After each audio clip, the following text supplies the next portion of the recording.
There's a reminder of a Siddha story.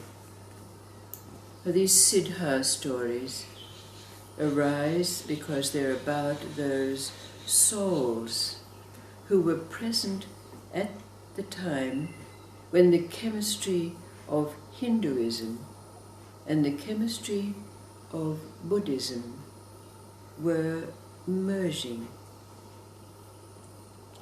But first, let's get a little technical, because we need to bring it down to a personal level of experience. Again, it's quoted, that saying, so often quoted long ago, but now much more relevant. Take all perceptions from the sensual, the aesthetic, and the transcendent levels of mind, and bring them to the subtle level of body, speech, and mind.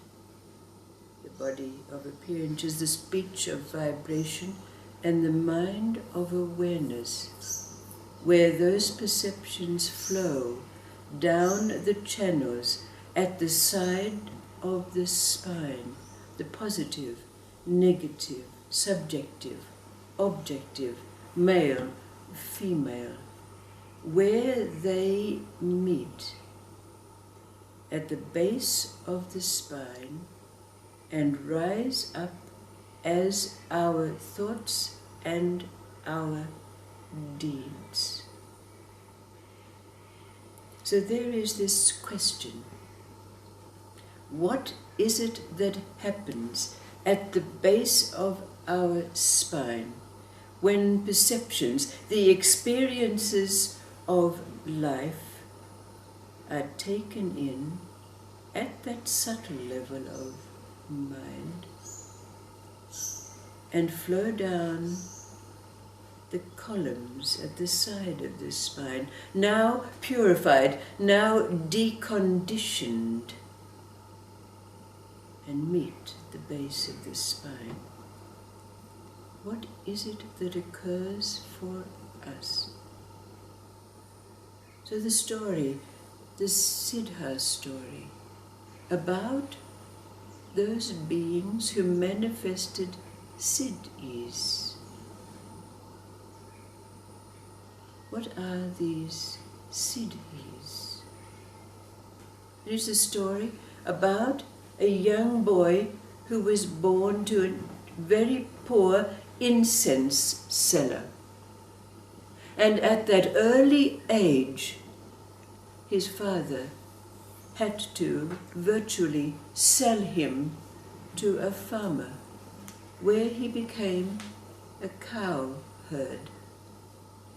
But he loved this occupation because he was out in nature. He was up in the mountains, in the fields, where he was able to enjoy the great blessings of the sun, watching the grass grow, seeing the actions and the cycles of life.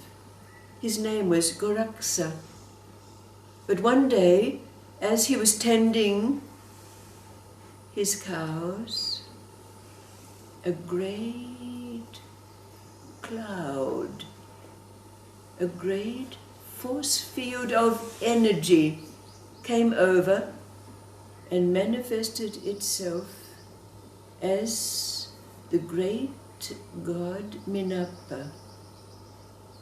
Now Minapa pointed out in the distance, you see those vultures flying there?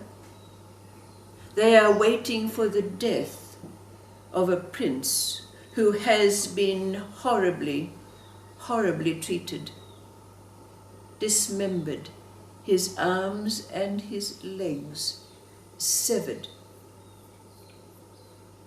Who will take care of him? Now there were several other cowherds present, but it was Goraksa who immediately jumped up and said, I will go, I will do it. But then he said to the great god, I will only go if you take care of my herd. Minapa, the great god, said, yes. So Garoxa went off and made his way through the forest, where he came upon this prince under a tree, the lifeblood seeping out from his severed limbs. Immediately, Garoxa stripped himself of his own clothing and bound the horrible wounds of the prince.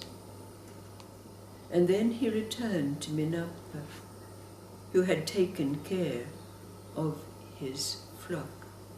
Minapa said to him, will you care for this being? And how will you do so? And Garoxa said, well, my employer gives me food every day, and I will share my food with this being, who was called Asinta, and I will care for him. And so it took place, day after day, for 12 years, as both these young men were growing to manhood. Garoxa went into the forest, cleaned up the excrement. He had built a shade for Asinta. He fed him and took care of his bodily needs for 12 long years. And then one day, when he came into the forest, to his very great surprise, there was Asinta standing on 2 strong legs, his arms regenerated. And Asinta told Garoxa that Minapa, his guru, had given him practices to undertake while he was confined under the tree, and this had brought about the regeneration of his limbs. And Asinta said to Garoxa, I will teach you the meditation that my master gave me, if you wish. But Garoxa said, I have my own guru. I follow his teachings. And so it was that when Garoxa came back to his herd, the great god Minapa came to him again and asked after the welfare of Asinta. And Garoxa was able to tell him what had happened. And Minapa congratulated Garoxa on his dedication and his devotion and caring of the prince Asinta, and gave Garoxa initiation and instructions. Immediately, Garoxa set out to fulfill that which had been told him by his guru. He traveled far and wide, completing these practices. And then Minapa came to him again, giving him further initiation and instruction, stating that he could not move further until he initiated thousands of souls.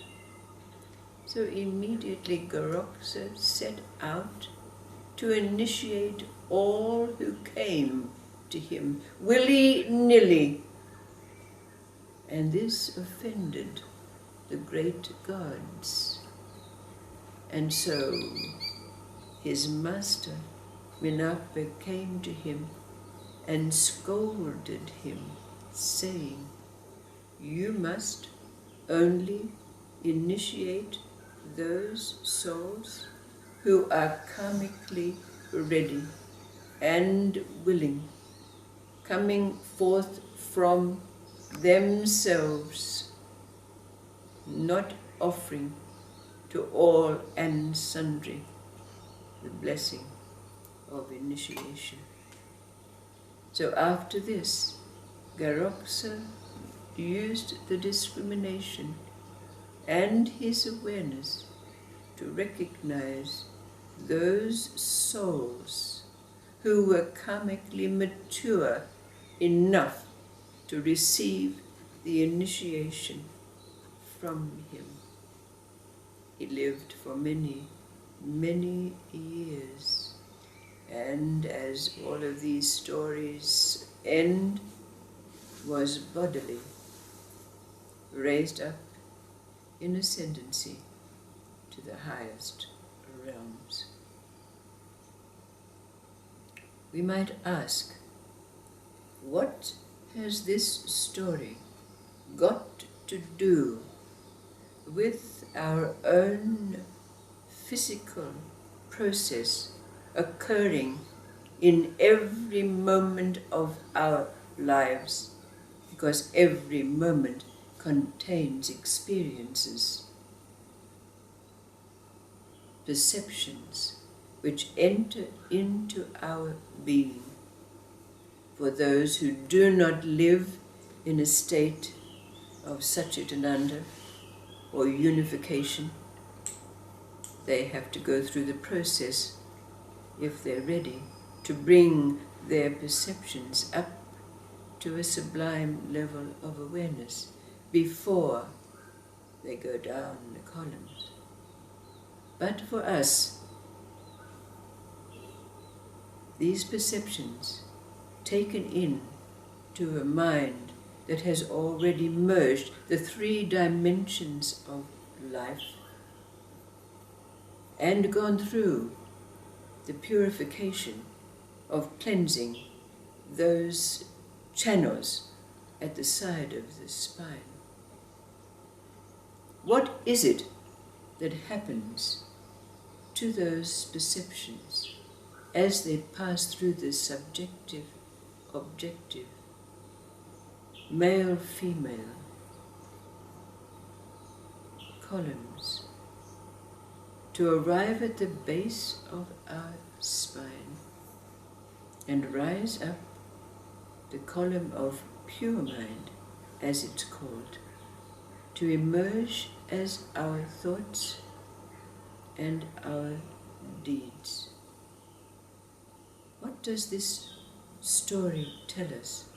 What does this time tell us? What is it that emerges that are called siddhis?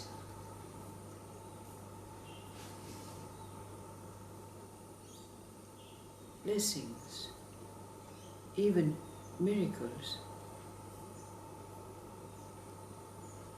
What is it that happens at the base of our spine?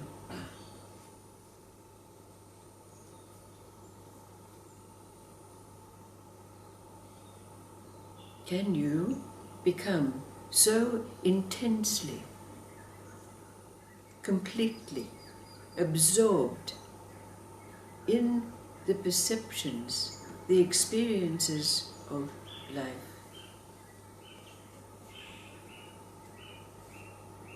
and having gone through purifications,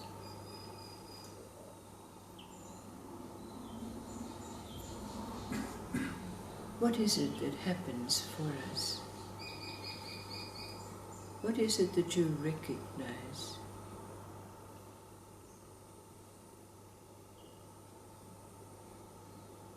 What happens at the base of this spine?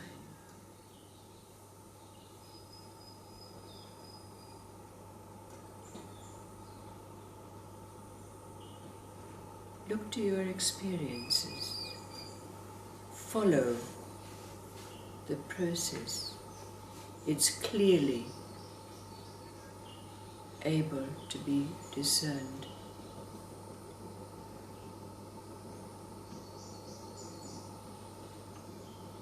It comes with the territory of intense presence, awareness.